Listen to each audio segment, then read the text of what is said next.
പാർട്ടിക്കായി കൊടിപിടിക്കാനും മുദ്രാവാക്യം വിളിക്കാനും ഓടിയെത്തുന്ന അണികളെ ആപൽഘട്ടത്തിൽ CPM എങ്ങനെ കൈവിടുമെന്നതിന്റെ നടുക്കുന്ന നേർചിത്രമാണ് തലസ്ഥാനത്താകെ ഇപ്പോൾ ചർച്ചയാകുന്നത്. പ്രതിപക്ഷ നേതാവ് പിണറായി വിജയന്റെ വീട്ടിൽ കഴിഞ്ഞ മെയ് മാസത്തിൽ നടന്ന ED റെയ്ഡിനിടെ CITU ഗുണ്ടകൾ തല്ലിത്തകർത്ത ടാക്സി കാർ നന്നാക്കാൻ വഴിയില്ലാതെ കണ്ണീര് കുടിച്ച സ്വന്തം സഖാവിനെ CPM നടുറോഡിൽ തള്ളിയപ്പോൾ രക്ഷകരായി സാക്ഷാൽ എൻഫോഴ്സ്മെന്റ് ഡയറക്ടറേറ്റ് തന്നെ രംഗത്തിറങ്ങിയിരിക്കുന്നു. സ്വന്തം പാർട്ടി പ്രവർത്തകനും CITU ഓട്ടോ ടാക്സി യൂണിയൻ പ്രസിഡന്റുമായ തിരുവനന്തപുരം ശ്രീകാര്യം സ്വദേശി ശ്യാം രാജിനെയാണ് CPM നേതൃത്വം ക്രൂരമായി അവഗണിച്ചത്. വഞ്ചിക്കപ്പെട്ട സാധാരണക്കാരനായ ഈ പാർട്ടി പ്രവർത്തകന് ED പ്രഖ്യാപിച്ച അടിയന്തര സാമ്പത്തിക സഹായം CPMന്റെ മുഖത്തേറ്റ കനത്ത പ്രഹരമാണ്. എന്നാൽ ഈ കളിക്ക് പിന്നിൽ പാർട്ടിയെ വിറപ്പിക്കുന്ന മറ്റൊരു ട്വിസ്റ്റ് കൂടിയുണ്ട്.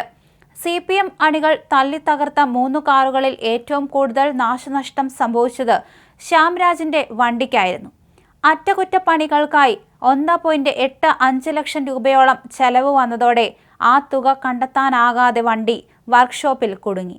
ഒടുവിൽ സഹികെട്ടാണ് ശ്യാംരാജ് പോലീസിൽ പരാതി നൽകിയത്.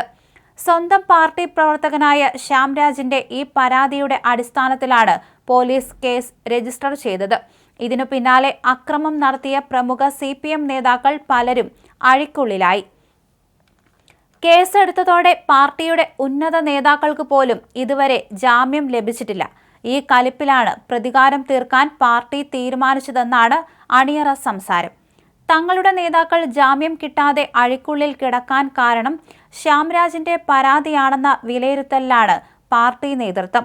സംഭവം നടന്ന് 1 മാസം പിന്നിട്ടിട്ടും ഉപജീവന മാർഗമായ വണ്ടി കട്ടപ്പുറത്തായതോടെ ജപ്തി ഭീഷണിയിലായ ശ്യാംരാജ് കുടുംബം പുലർത്താൻ പെയിന്റിംഗ് ജോലിക്ക് പോകുന്ന ദയനീയ അവസ്ഥ വന്നിട്ടും ഒരു ലോക്കൽ നേതാവ് പോലും ഈ CITUകാരനെ തിരിഞ്ഞു നോക്കിയില്ല.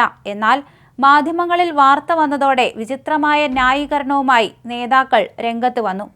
ED ഉദ്യോഗസ്ഥരെ ആക്രമിച്ച കേസ് നിലനിൽക്കുന്നതിനാൽ ഈ സമയത്ത് ശ്യാംരാജിനെ സാമ്പത്തികമായി സഹായിച്ചാൽ അത് കേസിനെ സ്വാധീനിക്കലായും സാക്ഷിയെ ഒതുക്കലായും വ്യാഖ്യാനിക്കപ്പെടുമെന്നാണ് പാർട്ടി കോർട്ടുകളിൽ നിന്ന് വരുന്ന ക്യാപ്സ്യൂളുകൾ.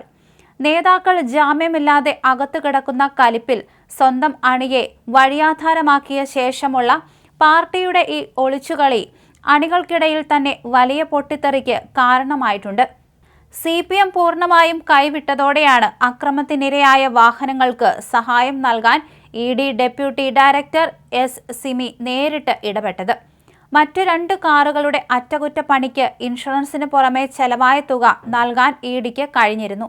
എന്നാൽ അക്രമം നടക്കുന്നതിന് 2 ദിവസം മുൻപ് ഫിറ്റ്നസ് കാലാവധി കഴിഞ്ഞിരുന്നതിനാൽ ശ്യാംരാജിന്റെ വാഹനത്തിന് ഇൻഷുറൻസ് പരിരക്ഷ ഒട്ടും ലഭിക്കില്ലായിരുന്നു.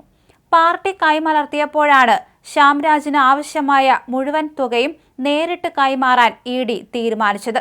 വണ്ടിയുടെ തകരാറുകൾ പരിഹരിക്കാൻ ആവശ്യമായ തുക എത്രയെന്ന് വ്യക്തമാക്കുന്ന രേഖകൾ സഹിതം അപേക്ഷ നൽകാൻ ശ്യാംരാജിനോട് ED ആവശ്യപ്പെട്ടിട്ടുണ്ട്. നേതാക്കൾ ജാമ്യം കിട്ടാതെ അകത്തു കിടക്കുന്നതിന്റെ പക തീർക്കാൻ സ്വന്തം അണിയുടെ കഞ്ഞിയിൽ പാറ്റയിട്ട CPMന്റെ ക്രൂരതയും ഒടുവിൽ സഹായിക്കാൻ ED എത്തിയതുമാണ് ഇപ്പോൾ ചർച്ചാവിഷയമായി മാറിയിരിക്കുന്നത്.